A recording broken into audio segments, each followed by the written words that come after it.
Genesis 30. When Rachel saw that she bare Jacob no children, Rachel envied her sister, and said unto Jacob, Give me children, or else I die. And Jacob's anger was kindled against Rebekah, and he said, Am I in God's stead? Who has withheld from you the fruit of your womb? And she said, Behold my maid, Bilhah, go in unto her, and she shall bear upon my knees, that I may also have children by her. And she gave him Bilhah, her handmaid, to wife. And Jacob went in unto her, and Bilhah conceived and bare Jacob a son. And Rachel said, God has judged me, and has also heard my voice, and has given me a son. Therefore she called his name Dan. And Bilhah, Rachel's maid, conceived again, and bare Jacob a second son. And Rachel said, With great wrestlings have I wrestled with my sister, and I have prevailed. And she called his name Naphtali. And when Leah saw that she had left bearing, she took Zilpah her maid, and gave her Jacob to wife. And Zilpah, Leah's maid, bare Jacob a son. And Leah said, A troop comes, and she called his name Gad. And Zilpah, Leah's maid, bare Jacob a second son. And Leah said, I am happy, for the daughters will call me blessed. And she called his name Asher. And Reuben went in the days of wheat harvest, and found mandrakes in the field, and brought them unto his mother Leah. Then Rachel said to Leah, Give me, I pray you, of your son's mandrakes. And she said unto her, Is it a small matter that you have taken my husband? And would you take away my son's mandrakes also? And Rachel said, Therefore he shall lie with you tonight for your son's mandrakes. And Jacob came out of the field in the evening, and Leah went out to meet him, and said, You must come in unto me, for surely I have hired you with my son's mandrakes. And he lay with her that night. And God hearkened unto Leah, and she conceived and bare Jacob the fifth son. And Leah said, God has given me my hire, because I have given my maiden to my husband. And she called his name Issachar. And Leah conceived again, and bare Jacob the sixth son. And Leah said, God has endued me with a good dowry.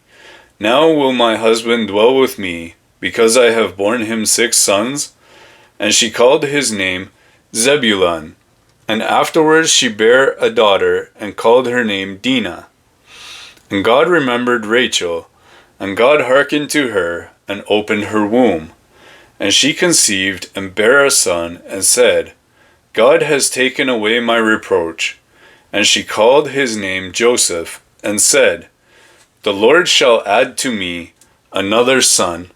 And it shall come to pass, when Rachel had borne Joseph, that Jacob said unto Laban, Send me away, that I may go unto my own place and to my country. Give me my wives and my children, for whom I have served you, and let me go, for you know my service, which I have done you. And Laban said unto him, I pray you, if I have found favor in your eyes, tarry, for I have learned by experience that the Lord has blessed me for your sake. And he said, Appoint me your wages, and I will give it. And he said unto him, You know how I have served you, and how your cattle was with me.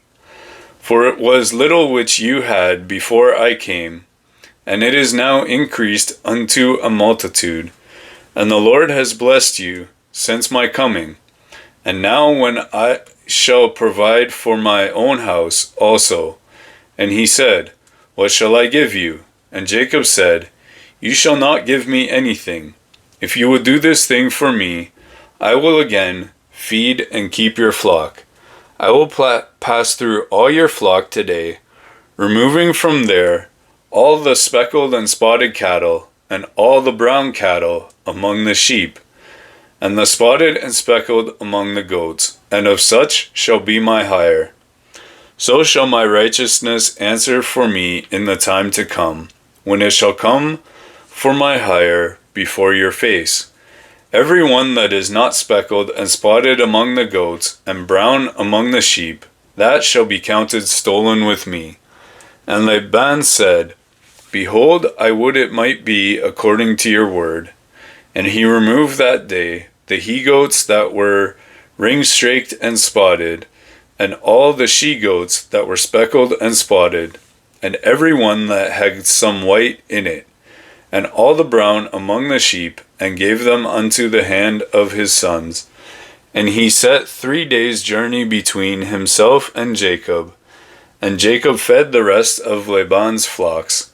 And Jacob took him rods of green poplar, and of the hazel and chestnut tree, and pilled white strakes in them, and made the white appear which was in the rods. And he set the rods which he had piled before the flocks in the gutters, in the water troughs, when the flocks came to drink, that they should conceive when they came to drink.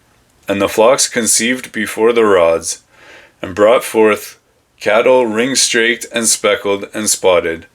And Jacob did separate the lambs, and set the faces of the flocks toward the ring-straked, and all the brown in the flock of Laban. And he put his own flocks by themselves, and put them not unto Laban's cattle. And it came to pass, whensoever the stronger cattle did conceive, that Jacob laid the rods before the eyes of the cattle in the gutters, that they might conceive among the rods. But when the cattle were feeble, he put them not in, so the feebler were Laban's, and the stronger Jacob's. And the man increased exceedingly, and had much cattle, and maidservants, and menservants, and camels, and asses. Thank you for watching. If this message has blessed you, don't forget to like the video. It helps spread the word to more people, and if you haven't yet, subscribe to Hope Rekindled for more scripture readings, sermons, and encouragement for your walk with Christ. Hit that notification bell so you never miss an upload. Stay strong in faith, and I'll see you on the next video.